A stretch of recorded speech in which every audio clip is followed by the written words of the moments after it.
একজন রোগী মারা গেলেই স্বাস্থ্যকর্মী, ডাক্তার, চিকিৎসক তাদের উপরে হামলা করব, বাহাদুরি দেখাবো, এও কিন্তু স্বাস্থ্য সমস্যার কোনো সমাধান হবে না। আমাদের স্বাস্থ্য ব্যবস্থাকে দেখতে হবে এর সামগ্রিকতায়। একদিকে যেমন আজকে বলছি আমরা এই মেডিকেল কলেজে 200-র মতো অধ্যাপক থেকে সহকারী অধ্যাপক পদ খালি। অন্যদিকে আমরা যদি আবার দাবি করি এই শহরে আরেকটা মেডিকেল কলেজ তৈরি করি, সেটি কি যুক্তিসঙ্গত হবে? মেডিকেল কলেজ কি কেবলই একটা বিল্ডিং, একটা ইমারত? এই কথাটি কিন্তু অনেক সময় আমরা অনেকেই মনে রাখতে পারি না।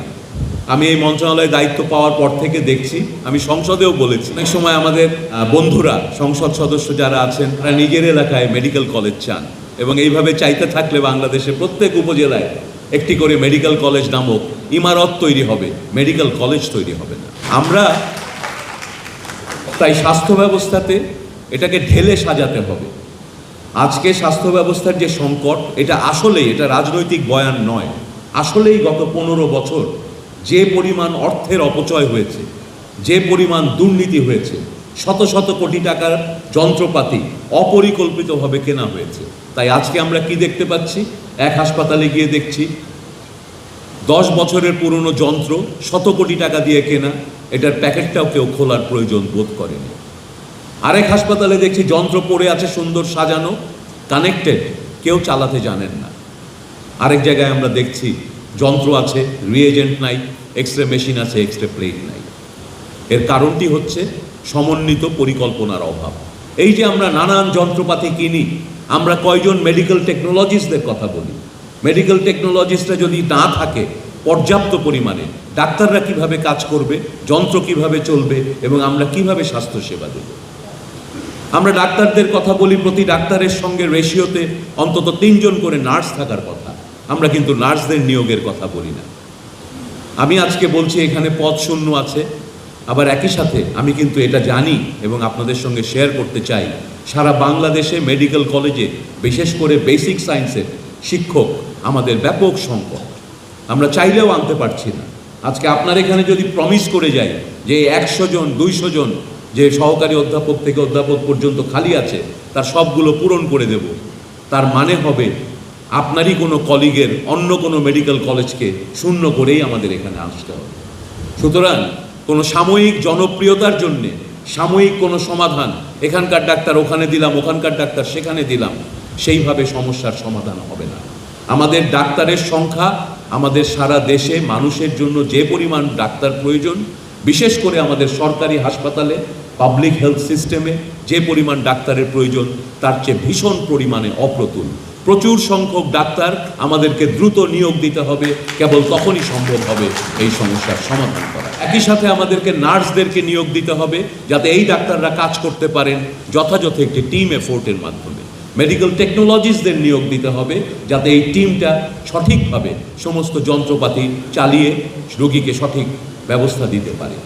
এই কাজগুলো একটি বিশাল কর্মযজ্ঞ।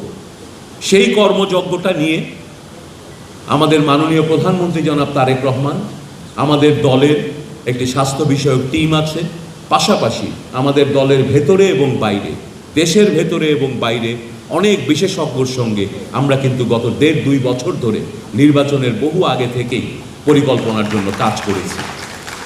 সে কারণেই আপনারা দেখবেন আমাদের নির্বাচনী ইশতেহারে সুস্বাস্থ্যের বাংলাদেশ নামে একটা বিশাল ধারণা সেখানে তৈরি করা হয়েছে, উপস্থাপন করা হয়েছে আমাদের ইশতেহারে।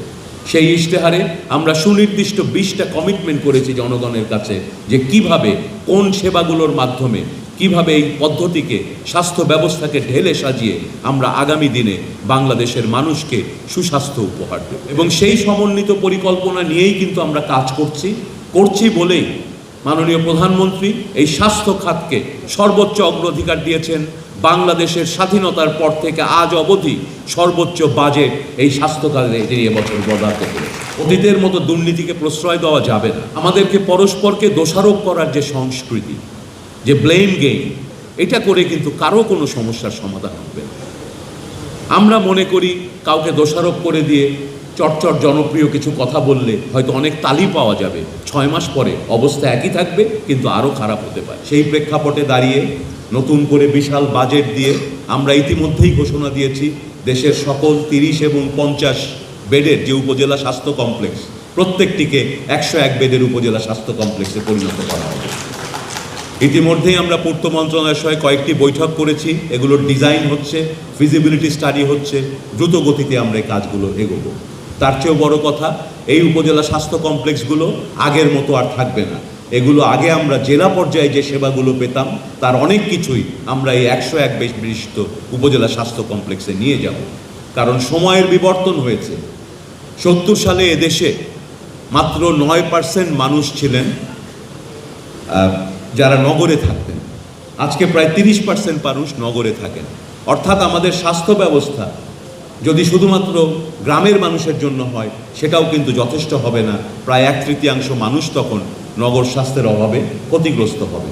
এই কারণে একটা বিরাট পলিসি ডিসিশন আমাদের সরকার এই অল্প সময়ে নিয়েছে।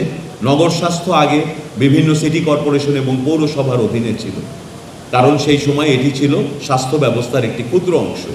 আজকে যেহেতু নগরায়ন হচ্ছে তাই আমরা এটিকেও মূল স্বাস্থ্য ব্যবস্থার অংশীদার করে নিয়েছি।